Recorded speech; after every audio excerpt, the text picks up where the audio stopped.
Welcome into another episode of Ravens Reports, man. The Baltimore Ravens just a few days away from their third NFL matchup against the Dallas Cowboys, looking to get right. The Cowboys coming off a loss as well. It's going to be a very fun game, but we got some news, some updates for you guys, and we got some positives that we're going to focus on, why the Baltimore Ravens are going to be fine, and some of the under-the-radar guys that have been really performing and breaking out and having monster seasons so far through 2 weeks in the NFL season, but kind of flying under the radar due to some of the negativity, the losses, and all that. At number one, let's talk about Odafe Oweh, who is the fourth-year linebacker who Eric DeCosta decided to pick up the fifth-year option on, and man, is he glad that he picked up that fifth-year option. This guy, we're going to show some all-22 clips so far, but he is dominating his opponents, and it wasn't just in week one against, the rookie left tackle Kingsley Suamataia, but it's also against some veterans on the Raiders' offensive line. Odafe Oweh so far among edge defenders this season has a 90.0 PFF grade, which is fifth best in the NFL.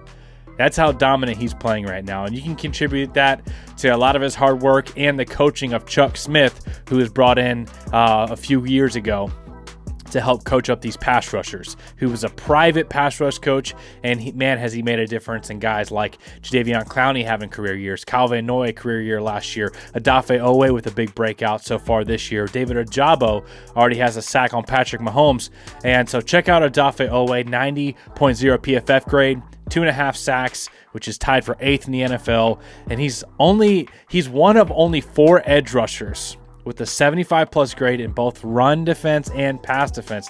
Sometimes guys that are top 5, top 10 pass rushers aren't the same when it comes to their run defense, but Odafe Oweh is equally potent in both categories. Like we said, one of 4 edge rushers in the NFL was 75 in both categories, a 90.0 PFF grade, 2.5 sacks last week. The problem here with Odafe Oweh having a breakout is some of the guys in the back end aren't doing their job. And the defensive line as a whole is getting after the quarterback as a pass rushing unit, getting consistent pressures, getting sacks. They're also number 1 in the NFL in run defense grade and in yards allowed per game. They've given up under 100 total yards on 2 games. So their teams are averaging less than 50 yards per game against the Ravens on the ground, which is really, really good. It's elite, best in the NFL. So the Ravens defensive line is a strength of this team. However, the secondary's getting given up some big plays. That's been where they've been hurt the most, is their explosive play rate has been very poor, giving up big chunks to Rashee Rice in week 1 over the middle of the field. And then in week 2, some big chunks to Brock Bowers and Devontae Adams. Brandon Stevens had a rough game last week, allowing 85 yards against Devontae Adams. So the secondary's got to be better. But I guess what's disappointing is it's not like the secondary isn't talented. You looked at this secondary before the season started and said, hey, man, this is a strength of the team with Humphrey, Stevens, Nate Wiggins, new first-round pick at it. It's the same secondary essentially you had last year, except that you added even more talent with Nate Wiggins, and this secondary was lights out last year. And at number 2, let's talk about a big reason for this. I want to remind you that in the first 2 weeks of Mike Macdonald's first year as a defensive coordinator, it was scary hours. After the first 2 weeks in Mike Macdonald's first year as a coordinator, the Ravens were number 32nd in total yards allowed. So worst defense in yards per game, 778. This was against the Jets and the Dolphins, by the way. And they were 32nd in the NFL in allowing passing touchdowns. Remember, we had that big lead in the fourth quarter, and the Dolphins came back, and we lost that game. That was what happened with the first year of Mike Macdonald. So he's got to settle in. It's a brand new role for him. And I do think overall the secondary is going to get better. The communication is going to get better. But we couldn't let the pass rush and Oweh and Matabike and these guys go under the radar. At number 3, Ronnie Stanley is another guy that has been an unsung hero. This guy is back to close to 2019 All-Pro Ronnie Stanley status, which is really absurd to say because in that year he was one of the best tackles in football. And, he got that massive contract, got injured a few days later. But Ronnie Stanley, check this out. He has a PFF grade of 81.6 versus the Raiders. It's his highest grade since week 3 of the 2020 season. So basically the highest grade he's had in 4 years because it's the first time in 4 years he's really been healthy and had a full offseason to work on strength and technique instead of rehabbing previous injuries. Stanley only gave up 1 pressure on 35 pass blocking reps. Through 2 weeks, Stanley has the third highest pass blocking grade among all NFL offensive tackles. Shout out to Ronnie Stanley for all the adversity. I mean, I don't know if you guys remember the brutality of some of those injuries, the recovery process last year, having to work through those injuries and change his technique because he couldn't anchor appropriately with his injuries. But so shout out to Ronnie for sticking with it, for going through all that rehab, all those surgeries, and still coming out when it's all said and done, being 30 years old and coming out as one of the best tackles in football and pass protection. Man, Ronnie Stanley's officially back, and it's just been under the radar how well he's been holding down Lamar Jackson's blind side, and it's been a big reason why, you know, the pass protection and the sacks haven't been even worse than what they've been so far. And number 4, Ravens tight end Isaiah Likely is another guy that we got to talk about because we have a star in the making here. The Ravens have the best tight end duo in football. Mark Andrews last week with a nice game against the Raiders, few catches over 50 yards. But Isaiah Likely has averaged 4.8 yards of separation from his defender so far, which is the 5th highest in the league among all receivers, tight ends, everyone.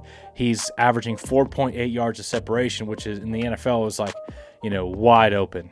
And that's helping at number 5, Lamar Jackson, to be top 5 in passing through 2 weeks. So if we're talking positives, Lamar Jackson has been steady, man. He's been really good. He's been operating at the line of scrimmage. He's made some big-time throws. He's missed a few throws as well, but he's been making plays. He's top 5 in passing yards. He's also like top 10 in the NFL in rushing yards as well. One of the highest graded Ravens last week for the Ravens with a 73.2 PFF grade. Lamar Jackson playing very well. Zay Flowers and Rashad Bateman have also both been running great routes, getting open, making nice catches. You know, Derrick Henry looks like he's still got full juice. You know, he had a great game. Also had one of the highest rushing grades according to PFF in the NFL. The tight end duo, the pass rush. So those are some great takeaways. Ronnie Stanley as well. But some things for improvement, man. Penalties has killed us. We've been penalized over 100 yards more than our opponents so far. We're 32nd in the NFL in penalties, sacks and crucial game moments, penalties, turnovers in crucial game moments, and missed field goals. Some areas that we can get better at. And if we do, you're talking about a really good football team. And what's funny is if you look around the NFL, the Ravens are actually still favored to win the AFC North when it comes to odds and everything because teams, you know, the NFL knows, you know, sports analysts and professionals know that the Ravens have played well and actually dominated their opponents in some regards, you know, outgaining them by over 200 yards through 2 games, having the same turnover rate, but just coming out in the loss category, in the loss column. They're also favored to go on the road and beat Dallas, which is what I think they're about to do as well. So let me know in the comments section below what y'all think about top areas of improvement, you know, under the radar positives that we can talk about, guys that have actually been playing really well that have kind of went under the radar due to some of these losses and coaching mistakes and stuff like that. We'll have our Cowboys and Ravens preview coming out for you guys shortly, so make sure you got that subscribe and notification bell on so you're up to date on all of your Ravens news content and everything we got for you guys. I love y'all, appreciate y'all, and we'll see you in the next video.